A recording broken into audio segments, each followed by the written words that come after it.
மெட்ராஸ்காரன் விமர்சனம். திரைக்கதை மற்றும் இயக்கம் வாலி மோகன்தாஸ் எழுதி இயக்கிய இப்படம் சென்னையில் வசிக்கும் நாயகனின் வாழ்க்கையை மையமாகக் கொண்டு அவருடைய திருமணத்திற்கு முந்தைய சிக்கல்களை வெளிப்படுத்துகிறது.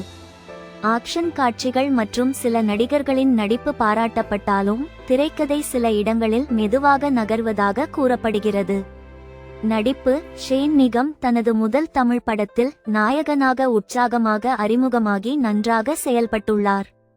கலையரசன் வில்லன் பாத்திரத்தில் அழுத்தமான நடிப்பு கொடுத்துள்ளாராகினும் சில இடங்களில் அவரது பாத்திரம் சர்ச்சைகளை எழுப்பியுள்ளது.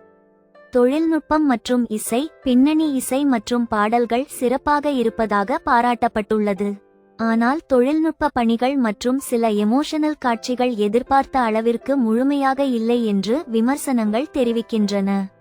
மொத்தத்தில் படம் பரபரப்பான ஆரம்பத்துடன் தொடங்கி பின்னர் சற்றே மெதுவாகி போகிறது. முதல் பாதி தகுதியாக இருந்தாலும் இரண்டாம் பாதி ஆர்வத்தை குறைக்கிறது என விமர்சகர்கள் கூறுகிறார்கள். மெட்ராஸ்காரன் பற்றிய உங்கள் கருத்துக்களை பகிருங்கள்.